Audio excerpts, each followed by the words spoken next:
know my story, right? Rise to fame from the pain to glory, right? I got some cool things I want to talk to you about, actually, and I don't know. Nice, maybe man. we record it and see what it turns into. That's cool. Yeah, it could be a teaser for what's coming. Yeah. Like, so one thing that I want to start doing do we have the recordings in a drive? I don't see them in the drive. Okay, there's not I'll send the audio version. There's video files of the recordings, but I'll send you audio versions. Yeah.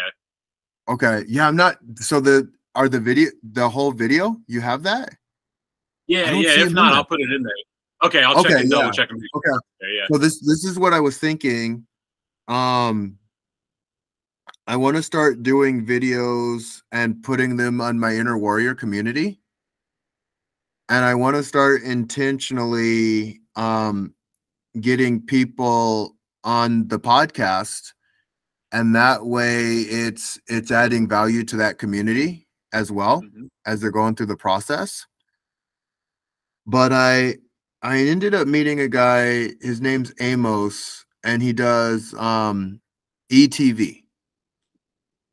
And I really like, he calls it the 25 or 30 keys to catapulting, right? Getting your Facebook group growing and moving and becoming what it needs to become. And as I went through it, I was like, he talks about getting at least 25 interviews, right? He goes, get 25 interviews. And he said, because the interviews, one, they don't know who you are. So you get to learn who these people are. And he says, you talk 20% of the time and let them speak 80% of the time, so that you can really listen and you can ask questions. And then he said, and you'll have so much transformational experiences as you're talking to these people. And it really hit me that we're all constantly learning. We're all constantly growing. We're all constantly figuring out our own programming and how our programming served us and how it serves us at one time and it no longer serves us in another time, and just figuring out you, right? It is just a consistent figuring out of self. And there was one thing that I always got right. One thing. And the only thing I ever needed to get right. What the fuck do you want? That's it. Like, all you have to do is answer that. The rest will reveal itself. And when I say, what do you want? Like, we get to find out if we want it or not, right? Like, because when we start putting in the reps to getting it, and it feels like, oh, it's hard. Oh, it's this. Oh, it's that. Oh, it's this. Boo-hoo. And I started looking at it. I go, oh, that's why everybody needs a coach. But that's why everyone, like, we generalize these things. We use these words. They're words. And then we make words matter. And we make certain words matter less when we hear it enough. So we get to hear things like mindset. Like, you got to get your mindset right. Get your mindset right. And you hear it so much it becomes cliche. But the cliche doesn't mean that it's not true. It just means it's a cliche. It's something that we've heard so many times where our brains could just cancel it out. Like, oh yeah, everybody knows that. But they don't really. You know, they don't really. And as I'm going through it, I realize, like, every moment is a moment. It's a sparring session, just like a fight. Like, every moment is a sparring session. And every person that you jump in, you jump in the ring with people. And there's sometimes you wish you didn't jump in the ring. Like, holy crap, how do I get out of this one? And then there's sometimes, like, you're like, oh my goodness, what an experience. And I look through coaching, and one thing that I've always enjoyed doing was taking people past their limitations, because we all have them. Like, everybody has a limitation. And then when you ask a question in a way, or you see something in a different way, or you have this perspective shift, this transformation where you're like, holy crap, I saw it this way, now I see it this way, and now I'm different for seeing it this way. I can never unsee that way. Can never unsee that. And one of my biggest transformations when I was like, I want to influence 1 billion people, I didn't realize it was something that I wanted to do for others. I just wanted to give to other people. I didn't want anything for doing the thing. But I realized, like, holy crap, you get something for giving something. You always get to give. And we're like figuring out the alignment of what that is all the time. Like all the time, we're always figuring out, okay, what do I want? Why do I want it? What am I creating? And people who are really intentional with their lives, really creating the life that they want to create, they know what they want and they know what they can give. It's a beautiful combination. And most people don't know what they want or know what they can give. They live in this world where, well, the world told me I'm this, so this is what I am. And that's not true either. That's just a perspective. And so you ask yourself, I ask the question, what do you want, to people? Because I want to know what they want. And what do they really want? Like without boundaries, without any of the nonsense. And I've also seen, what I've seen consistently is people are learning their boundaries. They're learning them. I've never learned my boundaries. I test my boundaries. I'm not here to learn my boundary. I'm here to test it, see how far I can go, see who I can become. And the more I test it, the more I realize there's a lot more in Cliff than what I thought before. Like every time it's like, it's scary. It is scary. And you're like, all right, I'm getting ready to do this scary thing. Let's see what's going to happen. And then you do it. And you're like, holy crap, I learned a lot. I learned how much I can take. I think like I learned how much I can I grow. love that you say that. I love that you say that about the growing and the pushing. Like that's, yeah, you have to. And as soon as you don't use that box, that box is so small unless you start pushing the walls and the ceiling out a little bit. Yeah, yeah. I went as far. This was hilarious. And everybody gets the choice to see things how they want to see things. A lot of entrepreneurs, so this was around when the COVID thing was dying down. And I got, I went to Russell Brunson's event, an amazing event, very powerful. And I went to it and no one was wearing masks. I was the only one wearing a mask there, right? And I was wearing a mask because my wife really wanted me to wear a mask. Like she was all for the mask. And it was an interesting experience for me though. Like some people judged me. Some people were indifferent to it. Some like it just, there was a whole slew of stuff. And then I got to see like, wow, like if we take the time to actually understand what a person's going through or what they're doing or why they're doing what they're doing, it might surprise us. Like my whole reason for wearing the mask was because I love my wife and I want to respect her wishes. Now, did I think it was going to do anything? Not really, but I got a choice. That was what I got. And so that's the choice that I took. And so I got to see, like, even with what you're getting ready to do, right? You're getting ready. You're not doing the 3-piece suit. You're not doing the greased hair. Like, you're like, this is who we are. This is what we're doing. And what I realized, like, I go, is this a game of dealing with fear? And it is. Like, that's literally all it is. It's dealing with fear. And I say fear very simply because it can be dealing with differences, dealing with the unknown, dealing with, well, I know I can do it better than everybody else, so I can't have anyone do it because I'm the only one who can do it. Like fear, fear, fear, fear, fear. And it just makes it easier for my mind. Like it's either fear or faith. You get those two options. Which one are you going to go in? Which one are you going to go in? And I get to hear how people use words. And to me, it's just a coin. It's two-sided coin. So the word means all the word does, it's just a meaning until you take an action to the meaning. Until then, it doesn't mean anything. So someone would be like, well, that person's courageous. I'm not courageous. And I go, well, is that true? And then do you want that to continue to be true? Because it's just a story in your head. When you change the story and go like, you know what? I am courageous. And of course you're going to get haters who are like, you're not courageous because what about this? What about this type of fuck you? Like, I just like, that's like, I go just like, how about just give them the middle finger and then go be the person that you want to be? Yep. Because they don't decide who you are. Nobody does. And when a person can say like, okay, who do you want to be? What do you want to be? How do you want to show up?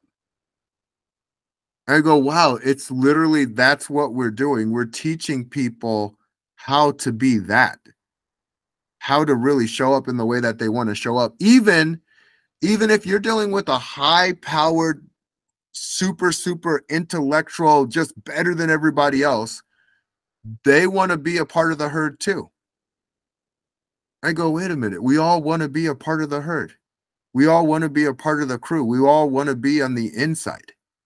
Everyone wants to be on the inside. Everyone wants to be accepted at the end of the day. There is no human being who says, I don't care about being accepted. I don't care at all. But man, when you get to that space, that actually is the most powerful space a person can be in.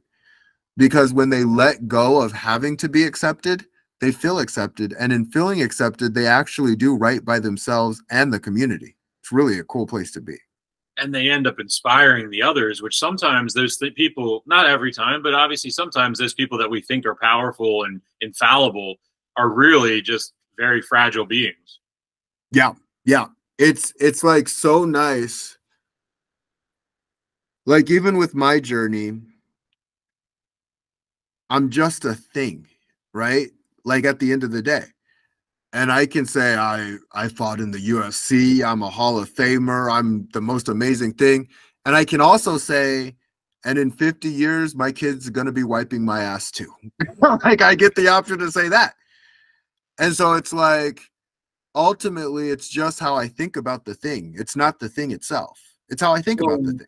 And when you think about the privilege of the thing, whatever that thing may be in your life or anybody's life, that privilege can be taken away at any moment. So like, and then you're just leveled out with the rest of the world.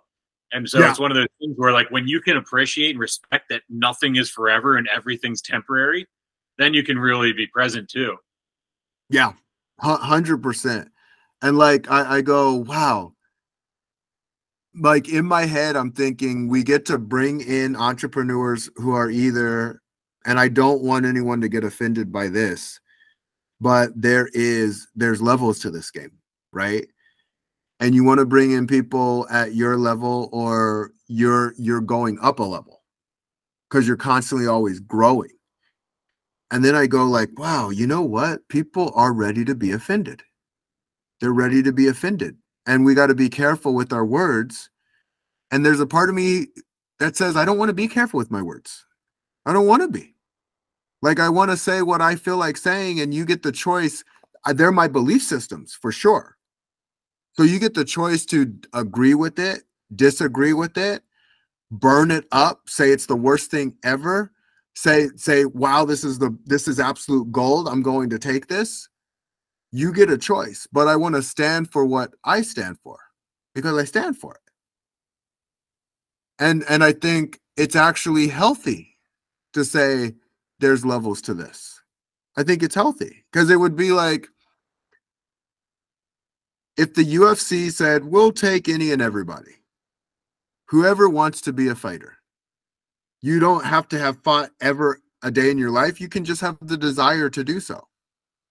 And in having the desire to do so, here, come train with one of our killers. Let's see what happens. All right. We got a shark and a minnow and action. Like, no one would want to see that.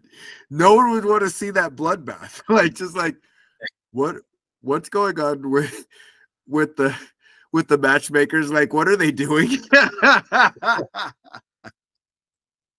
It's when you say yeah, it's true when you think about like and this is, again, I appreciate where you're coming from, because it's not the leveling and the way you're presenting it is the same as the way I look at it. It's not like a better or worse. It's just like I was having a conversation earlier with somebody about conferences and stuff like that. And I said one of the most successful conferences I went to in the alcohol industry was where we had a whole day where we all broke out based on our volume of revenue as a business. And what that did was that put everybody with similar issues, because like, let's say you're a business that's like $0 to $1 million. You have a very particular set of issues and problems every day and stuff like that.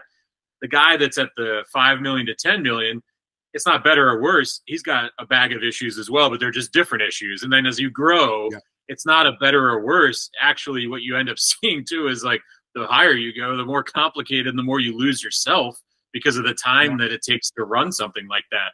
So there's also that too. I like that balance as well, where like I grew up the same way, reading Inc. magazine and Entrepreneur magazine, and I always wanted to just, everything was like, what can I do to make $1 million? That was always what it was. It was like, make $1 million. And it wasn't win it in a lottery or anything like that. It was earn it. But I was like, how do I sell enough things to make $1 million in a year? And that was one of the biggest things. And when I understood it, the closer I got, the more complicated everything got.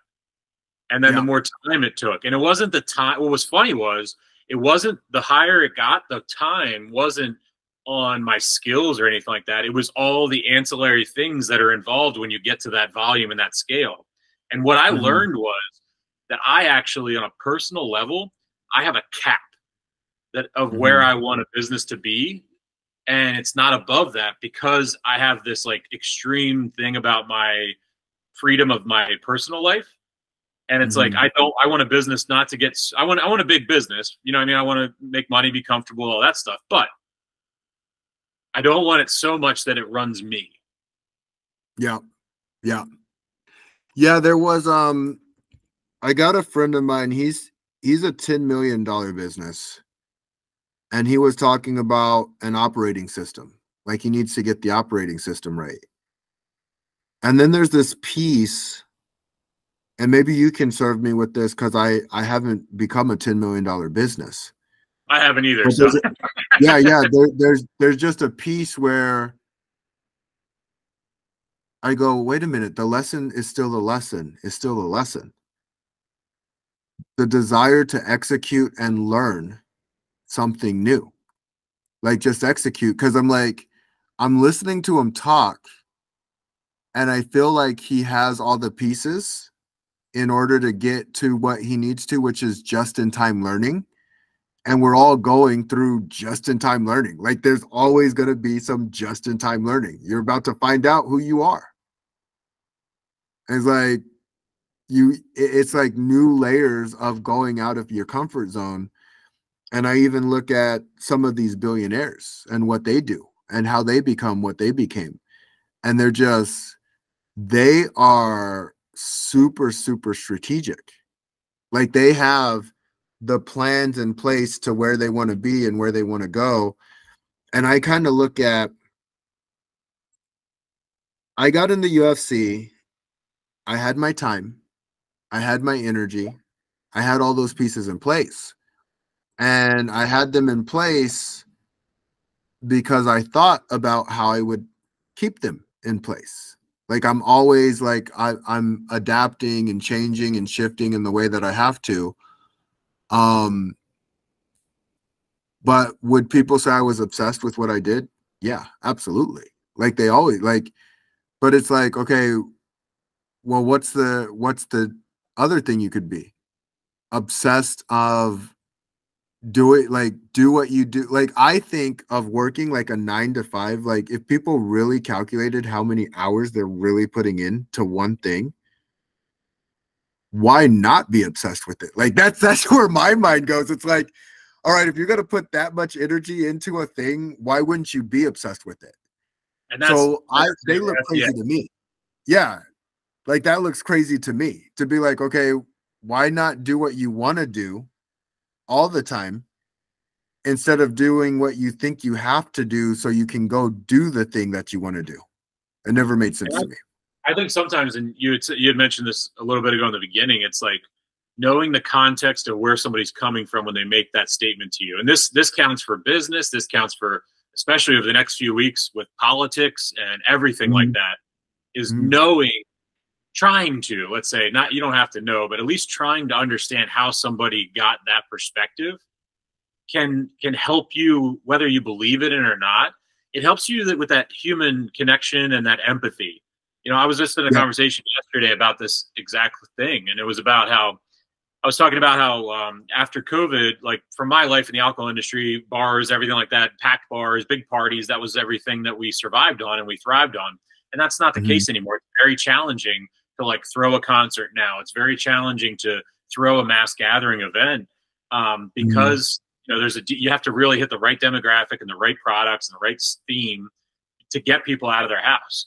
And what's happening in the alcohol industry too, especially in the beer industry, the bars and restaurants, the sales are declining because people obviously are not going, they're takeout. They're getting takeout beer and then they're buying alcohol at other places now. They're not going and buying a pint and sitting at the bar. What I'm getting at is, because of the fact across the country and across the world, I believe that because a good amount of people are not sitting around the bar and they're not at the water cooler at their offices, they're not having those regular conversations. Like if you and your buddies were sitting around and you guys were, you know, just shooting the shit and busting each other's chops, every once in a while, if like you said something weird and you and I were sitting around, I'd be like, yo, dude, that's a little weird. You really believe that? You know, that's the stuff that we as humans could check each other and really keep each other in the checks and balances as far as like where our brains were going. But I feel like now our society is so siloed and insulated into our own brains that it goes back to like a few episodes back, where you were talking about seeing behind your eye. And it's like, it's so much harder for people to get outside and to interact with other people. And then that naturally ends up filtering out. Like, it's not a surprise that we're on the rise of criminal or conspiracy theories. Conspiracy theories are abundant because people are not communicating with each other. They're just absorbing online, digesting it, and then making opinions. They're not communicating because they're not in social settings as much anymore. I don't know. I guess what I'm trying to get at is like, it sounds funny coming from a sober guy, but I think more people need to get out and meet a stranger at a bar and just like hang out and talk, or like just get out of your own head every once in a while. I guess is what I'm trying to say. Yeah. I think that's cool. I remember as a sober guy. I'll say this. I'll do it as a sober guy. I just sat at a brewery for 90 minutes this afternoon and drank hot water, and I hung out with a guy for an hour who told me stories about the 1,100 breweries that he's been to across the country. He's been to 48 states. And I was like, that's why immediately I was like, that's what I remember. Like in my drinking days, the drinking wasn't the alcohol wasn't the fun part. It was the stories and the strangers and the human connection that was always fun. So I'm making a really like big effort of trying to get my life more social and get back to that again, not spending all night in a bar, but I don't mind walking in a bar and just sitting by myself for an hour and seeing who I meet, you know? That's really cool. Yeah. And I'm looking at how cool having certain contacts can be, you know, like it can create real powerful transformation. I'll still never forget. I listened. You can find that stuff out in the beginning. And that's why I think like a lot of people, when somebody's very staunchly different from you, I wasn't always good at this. I came across very confrontational unintentionally before, but I have like a different strategy now. And I give credit to the podcast for all these guests. Like it's been very much teaching me how to really smoothly talk to people, not in a sly, like sleazy way, but in a way that makes people understand your intentional message. As opposed to like before, I would get overly excited, I'd be really passionate, and then I would lose the message with all my energy. Yeah. I remember I was speaking with a coaching client about this, and I talk about the black and white and the gray. And I have a unique ability to see the nuances in things. Like I was always, and it comes partially from my curiosity. But one thing that I learned was people want to see what they want to see. And what I would do when I first started, if they saw black and white, I would want to show them the gray. And if they saw the gray, I would want to show them the black and white. And then I had to learn that people want to see what they want to see. And it's not my place to show them things they don't want to see. And that's fine. But if I do have someone who wants to see something different, because in seeing something different, they'll get a different result, well, then bring me on in. Like, I'd love to have those kind of conversations. And I love helping people see things in a different way. Because one thing that I can say is I'm really, really happy with my journey. Like, I've just had so much fun, and I've just lived life the way I wanted to live it, because I'm going to be at my deathbed. You know, I'm going to be there. And I think we ultimately forget that. And my biggest thing is I tell people, be 100% intentionally into you. And when you're 100% intentionally into you, like truly into you, you don't have to be into you, because you know you're the shit. And like, people will figure that out when they figure it out. Some people never will. Some people get it right away. But me knowing that I'm the shit allows me to look at you as if, because you're the shit, because we're both the shit. Like, that's how you become the badass that you're looking to become, is like when you know what you are and you know what you can bring to the table, you know, there's other things that people can bring to the table too, because they matter just as much as you matter. And it's not about us at that time too, because that skill you're talking about and that curiosity and that unique perspective, that's what helps you also be able to empower others, because you can, not only can you see it in yourself, but you can see it in others, and you can help polish and help work that muscle and stuff.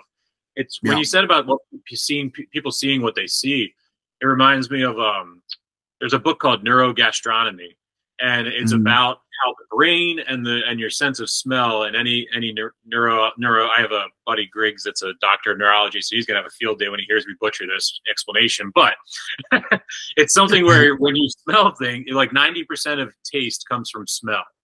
So like when you have a cold or anything like that, you don't taste things the same way. But back to what it is it's your whole life builds a memory bank of smells. So every time you smell something, it connects to a memory bank of what that correlates and relates to. And then where people get in confusion and they get taken back from different foods is because they don't have a core memory built to that smell. So it's therefore foreign and it's scary. I go back to this in a sense that what you're talking about everybody being different, it's like it's like that. It's like everybody's coming from a certain place, and everybody's library of experiences is different. And it's almost like seeing what you've seen, as opposed, like I only see what I've seen in the past. Like I can't, like, I'm not saying that about me, but I'm saying like somebody that has trouble, that's what I think it comes down to, is like when they don't have a familiar experience to correlate it to, it's then it's scary and it's stressful. It's interesting too, like, because what's so interesting, we're sitting here talking about it, but people actually have to go experience the thing. Yeah. Like, to get it. And that's where I'm like, oh my goodness, like, wow, that's deep. Because no matter, even on my business journey, there were things that I knew that I was supposed to be doing, but it didn't matter until I experienced the thing. Like, it just didn't matter. And that's what it comes down to too, is like a lot of stuff, even with the coaching, it's like you can coach people all you want, but sometimes people just have to figure it out on their own too. Yeah. I've been like, I'm sure there's people that have been my mentors over the years that occasionally listen to episodes and they probably go insane just because I'm like telling something that I did, some failure, and they're like, I told him never to do that. But it's like, sometimes you just got to take that shot, you know? It's, well, they're not, even with you saying take the shot, like what I love about this, a basketball player knows the goal is to get the ball in the hoop, right? Like, they know that's the goal. And the only way you get the ball in the hoop is by attempting to get the ball in the hoop. And as you attempt to get the ball in the hoop, like, to think that a person's just going to swish it right out the bat, and then even if they do happen to do it over and over again, like, okay, now you can't make any mistakes because you've gotten it 10 times now. All right. Like that, like the amount of pressure that would put on another human being. I went through, even in my fighting journey, I fought for a multitude of reasons. I wanted to be able to remind people to love one another. People can get in contact with me about that one because most people don't get, like, that doesn't make sense. How could you punch a person in the face and want them to love each other? I'll explain that if you want. I love the competition of it. I also love the collaboration of it, being able to fight another human being and support another human being at the same time. I respect them for what they do. These people, you don't just wake up out of bed and fight at the highest level. There's intentionality to it. And I love all those pieces in it. And what I loved most about it was you were going to have an experience, and then you get to see who you are during and after the experience. Like, you get to see who you are, and your brain, like, let me tell you, it will lock you up if you allow it to. But you can also be very free if you know how to effectively use it. And one skill that I had was the ability to use my brain on my side instead of it being against me, because it's doing nothing but protecting me. That's what it does. It has a governor on it. But with that governor, it does its best to keep you safe. And the truth is, it's not keeping you safe. Most of the time, it's not keeping you safe. It's actually, it will have you build bad habits, and you won't even know that you're building them unless you're aware enough to see it. And you have a coach too, a coach who can see things that you cannot see. And so I go, the game of life, it's challenging. Like, I go, the more I live, the humbler I get. Because, yeah, if I gave you, like, okay, here's the framework to make 8 figures, 9 figures.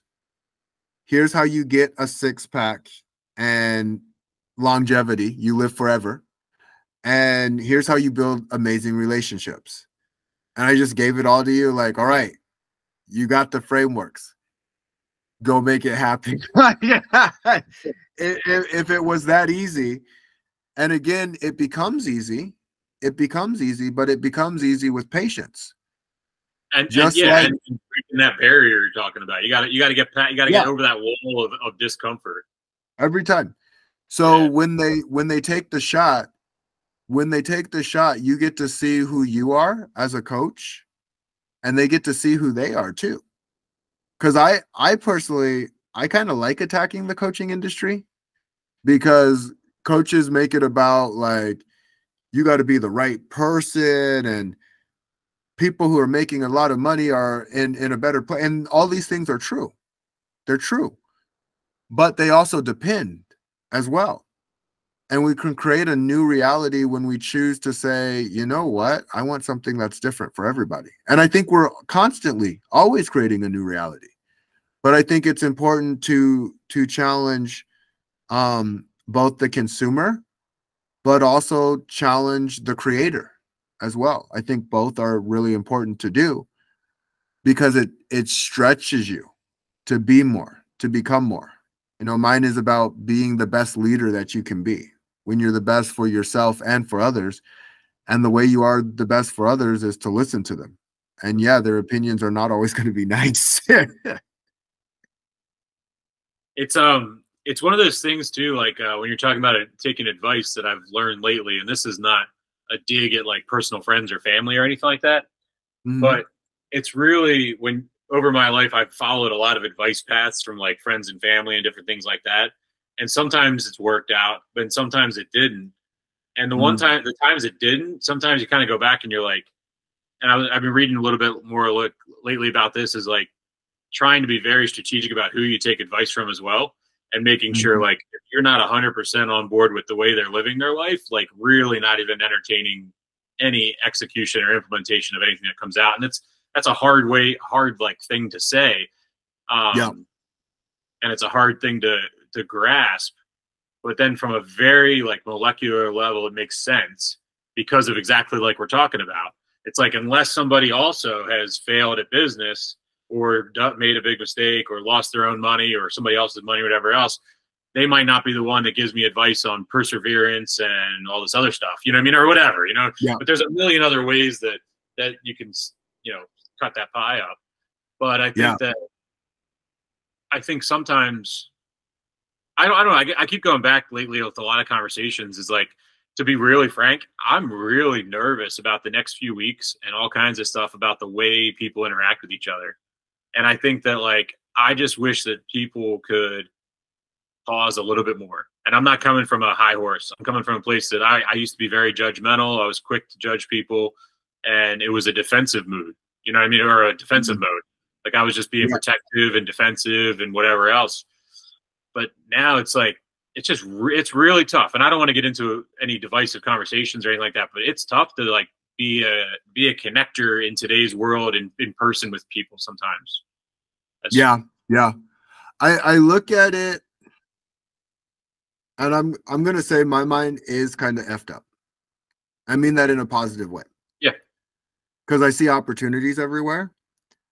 So every negative situation is an opportunity, right?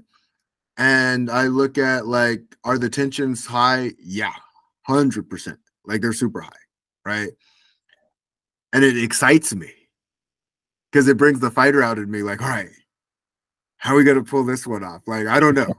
We're gonna pull it off. And sometimes my crazy ass, I'll share a story with you. My mind says, you know, when people are like, you're fucked, like there's nothing you can do, you're fucked. I know that. I know what being fucked is. I know what it feels like. But I ask the question, am I? Because it matters how I perceive it. Right. And I get it. Like, it's just like, no, Clip, you literally are fucked. You have no chance. Are you sure? And usually you'll find something, like, just because you believe that there's something there. So I remember I was I'm getting ready to box with this guy. This guy's like, yeah, no one in Arizona will box with me. I'm like, well, I'll box with you. Because I was excited. Like, if someone's gonna say no one's gonna do it, well, now I'm gonna do it. Like, now I'm gonna do it. And he comes to the gym, dude. I thought I did fuck up. Like, I was like, oh, I'm gonna die. Like, he's like, dude, he's like 240 pounds, ripped, 6'2", like no body fat. And have you ever seen a person? Because I know you're a big dude, so this probably never happens or rarely happens to you. You're walking by a person and they're getting bigger. Like, they get bigger as you walk by them. So he looked big already, right? He's at the drinking fountain.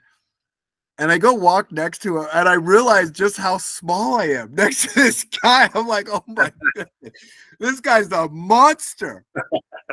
And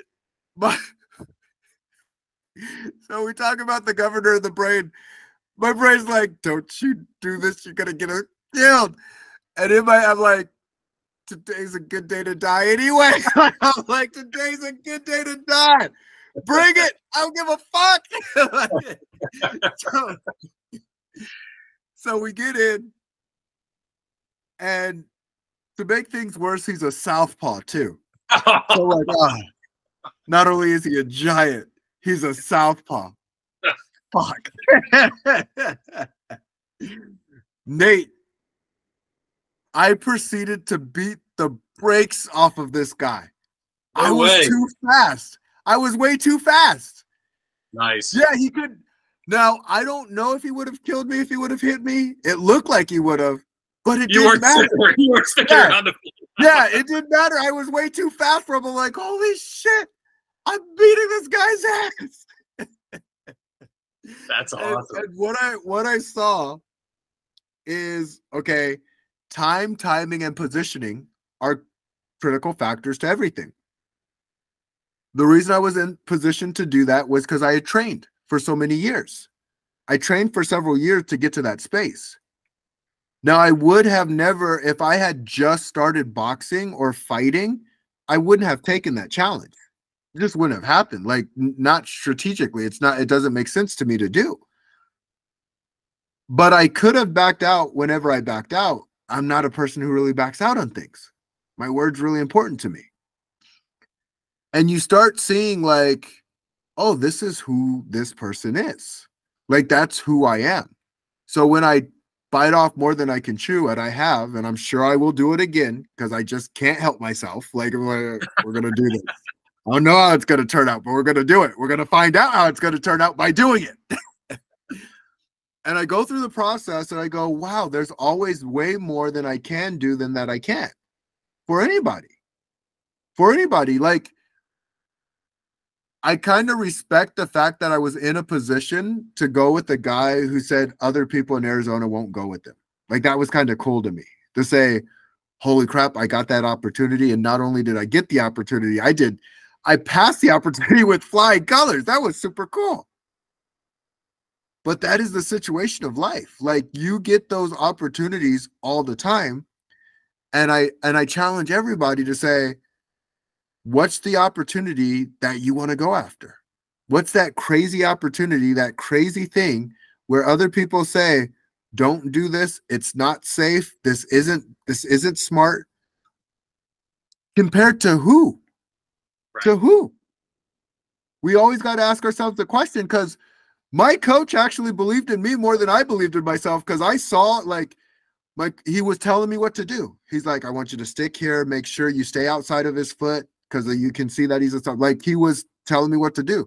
He didn't look at me and go, you're gonna die. Why did you do that? Like, and that probably wouldn't have helped me much either. Like, I would have really been shaking. When you said that, it took me back to high school, and I remember wrestling Blair Academy. It was like the best school in the country. My coach didn't say anything when I went out on the mat. He just tapped me usually when I hyped me up. And that match, he didn't say anything. He just gave me 2 pats on the back, and I knew I was getting fucked up. He didn't speak a word. He just patted me on the back. No slaps in the face, no headgear smacks. Just 2 gentle taps. Could you imagine, like, the coach comes in like, immediately. He goes, you all are gonna get your shit stopped in. Every one of you is gonna get destroyed. I have seen this team. Holy crap. I've seen this team and I've seen you guys. I'll never forget that feeling. Just those 2 soft taps in the shoulder. It spoke volumes. I remember, so I ended up wrestling. This was in high school, and I wrestled this kid from California, and they played it right. So this was for a tournament, and we're going for first and second, right? And we got to describe what we did as like what our elite accomplishments were. And then literally a list, like things that didn't even matter, things that didn't even apply to wrestling. Yeah. They're like, he was the homecoming king. They started talking about how he was the homecoming king. He was the captain of the fire department. He was a part of the Geeks. He saves puppies for fun. Yeah. And this was mine. Clifford Starks, regional champion. So I'm like, oh my, it was the same feeling at the boxing. I'm like, this guy's gonna crush me. He's gonna crush me. Dude, I ended up losing that match by 1 point. By 1 point. Nice. And the reason I lost by a point was because the first round I was so scared. I was like, what is this guy gonna do to me? Like, what is this state champion freaking fire department puppy saving motherfucker gonna do? What's he gonna do? And I realized, like, after that round was over, I'm like, I'm just as good as this guy is. I'm just as good as him. That first period, we just stalling and backing out. Yeah, I was stalling my ass off. I was like, he's going to bust me up with something. I don't know what he's going to do, but I know it's going to be something way cooler than what I have. I know that much. And I'm like, crap, he doesn't have anything. And even my coach goes, I screwed that one up, Starks. And I go, what'd you do? He goes, he had a laundry list of accolades, and I didn't give you, I gave you just the one, like you were done. He knew it. He knew he screwed up. He goes, I knew you were done the second he did that. Like I saw what they did. It's icing the kicker, basically. Ice the kicker. You put that kind of pressure on an individual and they're not gonna perform. They're just not going to do it correctly. It's like the guys that like you don't have it today. Like my son wrestles today, but it's different. They don't have the bracket sheets like in the hallways of the gym because it's all on an app now. And do you remember like the head games that you would play, like when you'd be, or I played them, but I got them played to me. It was like when you're standing by the bracket, and then the guy you're gonna wrestle is like literally like stands like where he's grazing your shoulder just to like make you feel like he's there. You know what I mean? Like you're just like looking over, like yeah, great. Like let's yeah. I tell you, like being a state champion, it felt so good. And it also felt so good to get tossed around. Man. Nice, man. Yeah. So I was, I went to Mountain Point High School. I was right below you. Yeah. I went to Mountain Point High School. And when I say everything I do, I get humbler, right? I got tossed around. I went from Mountain Point, and I took 2 years at a community college, went back to ASU. I'm at ASU, and I'm getting tossed around like a child. Like a child. And I said, I'm like, man, I'm a state champion. And one of the guys looks at me, he goes, we're all state champions. Oh, like, okay, point made. But what was really cool about it, in 3 months, it took 3 months, I went from sucking to being like good to being able to beat good people. And so I go, oh, this is what it's just life's patterns. It's what it does. It's you're not good. Okay, you're good enough. I'm not worth this much. So it starts, it's not worth it. This is not worth it. The energy that I'm putting into it is not worth it. And then it's like, okay, at least it's worth it. I'm not worth this much. And I'm telling you, people rarely, and I'm not saying this as a dig or an attack on anybody, get to it's not worth this much. Because the level of dedication and intensity. And it's not normal. You have to go to a different level of intentionality that it's not normal because our brains aren't designed to do it. It's literally not designed to go to that level of intentionality, not for that long of a period. Remember, our brains are here for survival. That's the natural default setting is survival and defense. So comfort is seclusion, and comfort is walls, and comfort is roof. And that's what we've always had. You know, the ideal life is a full fridge, a roof over your head, and all that stuff. That's pretty much, and that's okay. Like that's another, if anybody's listening to this that isn't a business owner or whatever else and doesn't have aspirations of professional athleticism, it's okay. Like it's okay because this counts for everything. Like this literally is just the simplest thing of that project that you have sitting around your house where, the first hour of the project, you're like, why the fuck did I start this project? And then at the end, like halfway through when you start to see the framing, you're like, okay, I get it. And then at the end, you go back and brag to your wife because you finished the project. But that's exactly that same thing. It's like you don't have to start a business, but that's also indicative. And this, I'm one of these people when it comes to home projects. That's why a lot of people are half projects. Like it's like you go to you go to your buddy's house and he's got 10 different projects he's working on, but nothing's ever finished. It's because he does it until he doesn't see the reward. He moves on to the next thing, trying to get that reward on that one. But if he just stayed, and I'm admitting this as like I've learned in the past year and a half about myself, just staying on one project through that precipice, breaking that wall, it works. It really works. Yeah.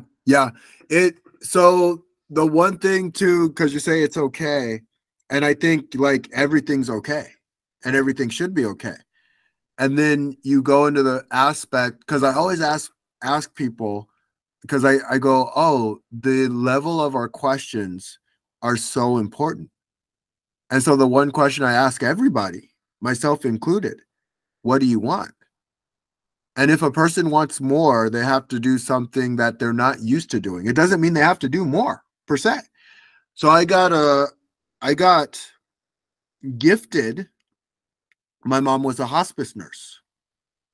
And so I got to see a lot of people on their deathbeds. I got to hear a lot of stories about it. And so when I got that aspect, my new level of comfort was, I want to be on my deathbed happy with what I've done. That's it. Yep. And I look to people and I go, wow, we are always living in this story. There's this story that's being played in our head. And sometimes the story serves and sometimes it doesn't. You know, I've had times, I remember I would have never guessed asking for help.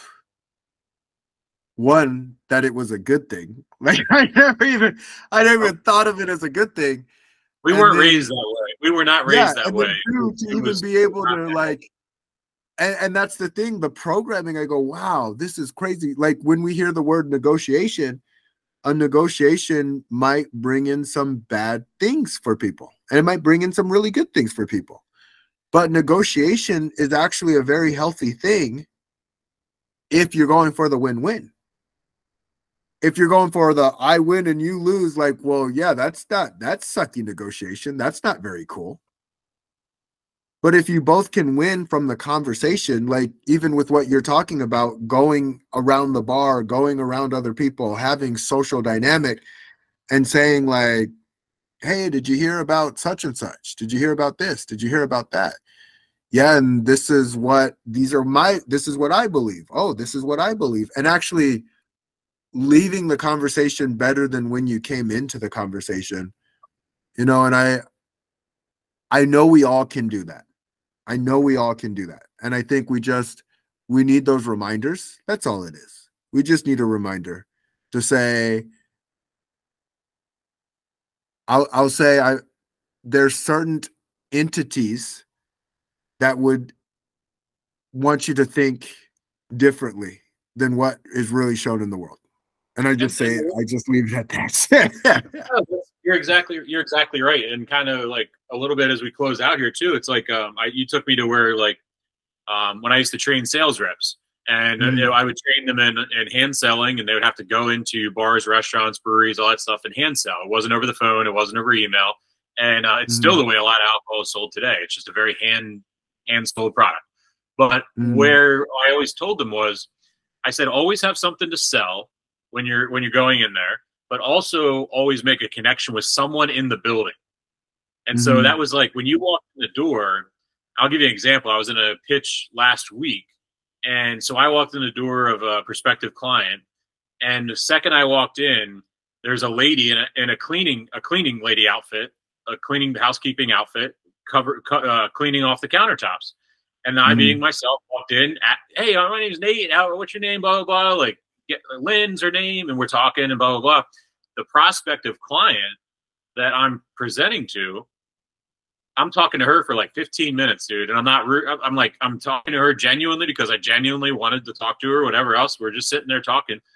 The prospective client comes around the corner and he's like, oh, you met my wife.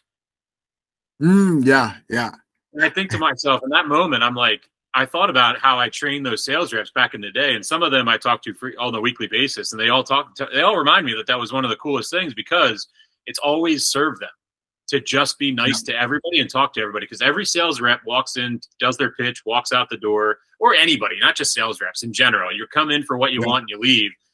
Just saying hi and connecting with everybody, whether it be the janitor, the bar back, the retailer, you know, whoever it is, the delivery driver out front.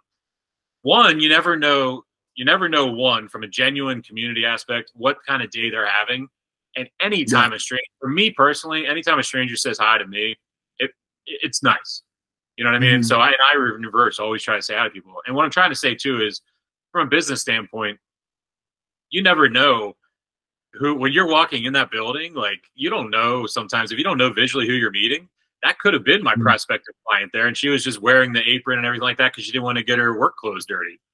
You know what I mean? You can't like go. I'm going back to the beginning of like how you see things and how you perceive things, and how you have to like really every single moment of your life is that exact scenario of like it goes back to last week too, where we talked about anger, and we talked about how being angry is a decision you own and you make on your own. And it's it correlates to this very well, tying the two episodes together as well, in that sense of like, go back to just connect with people, just be nice to people, connect with people.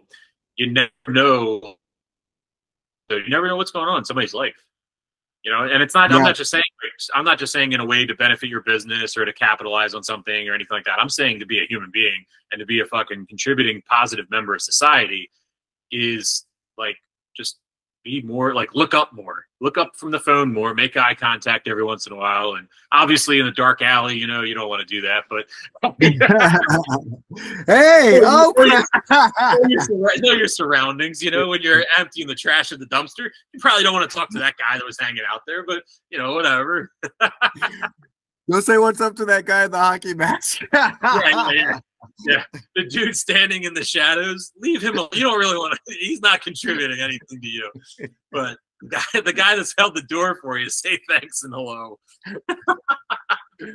You know, I as I'm going through this, I say we live in a game of awareness, because it's about being aware, right? And there's more that we're not aware of than that we are aware of. But we could have some fun with a marketing campaign. See Jason and Freddie hanging in the like, go talk to those people. Like, I don't want to. My visual when we just were joking around was, do you remember? Who was he? His character was like Sting, I think it was, in the WWE, where he wore the black trench coat and he had the white and black face. That's what I envisioned, like him standing in the corner of a dark, shadowy alley, and you just like look over at him. You're like, yeah, I'm not saying hi to you today. Just keep walking down this street. Well, hi to everybody except you. I had this woman is such a sweetheart, and she goes, I just want people to love just to love. I want them to have no reason. And it hit me, dude. It really hit me, because people need a reason. They just do. And when we look at the trust factor, it was actually freeing for me, because I like being a giver. It's in my nature. But they don't know who I am. And I have to think through their lens, not through mine. Because my lens is like, hey, I'm Cliff. And what was interesting, I started seeing like, oh my goodness, you fought in the UFC. You were a Hall of Famer. Like, dude, you've done some badass shit.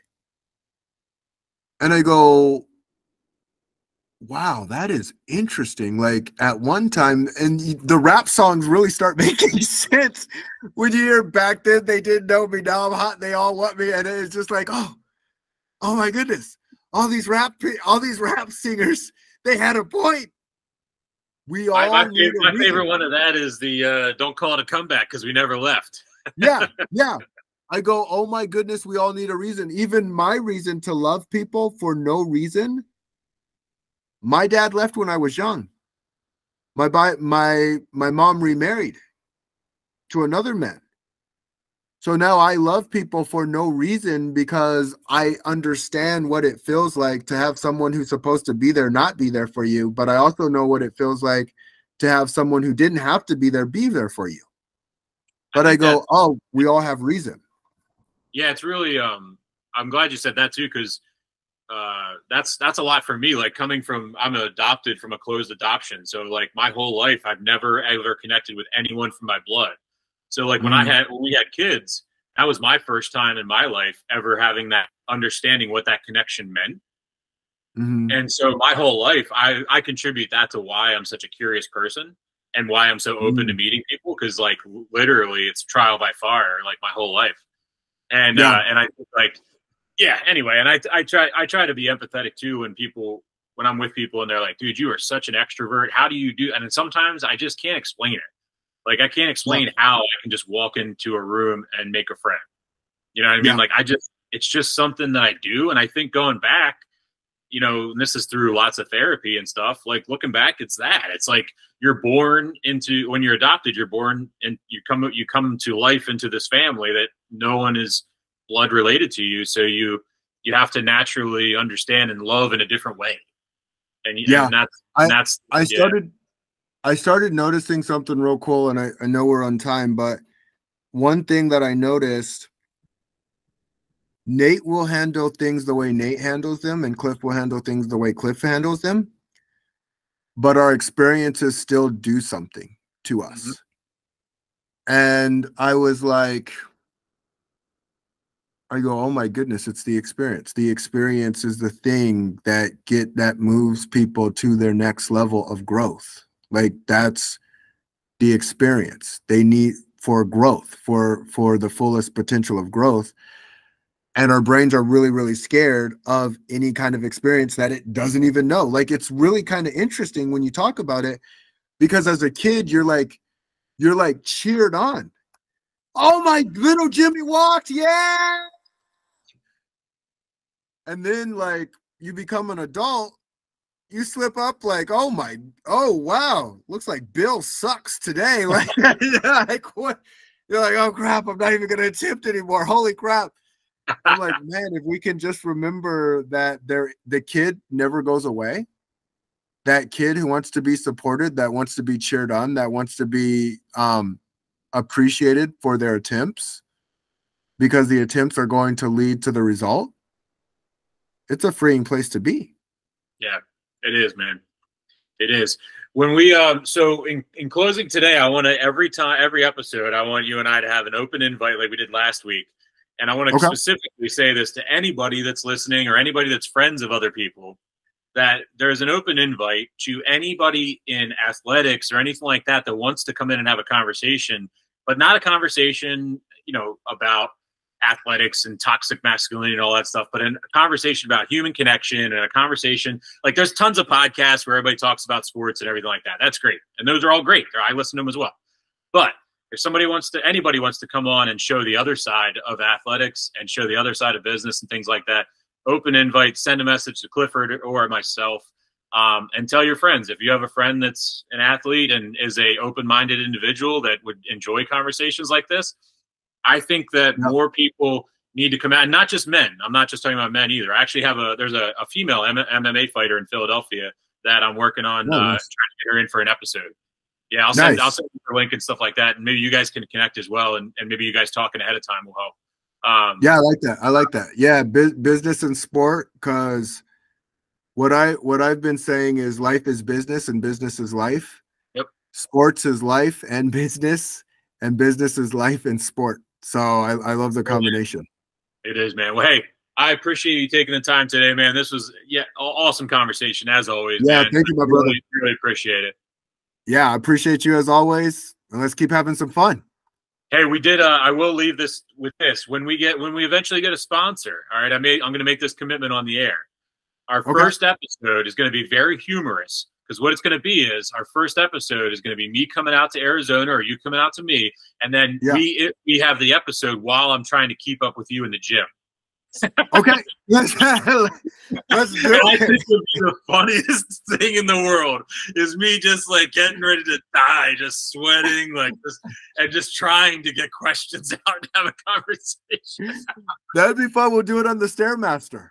I think it'd be fun. Yeah, I think that's what so if anybody out there wants to sponsor an episode and put Clifford and I in touch together and physically in for an episode, I think that'd be cool. Yeah. Awesome. Let's do it. All right, man. Hey, you enjoy your day, brother. As always. Have a great one. Later. Take care. If you're an aspiring entrepreneur or one that's looking to expand, contact the FreeMind Network today, and we'll help you scale. We'll help you start. We're going to be there for you in your corner. You know my story, right? Rise to fame, from the pain to glory, right?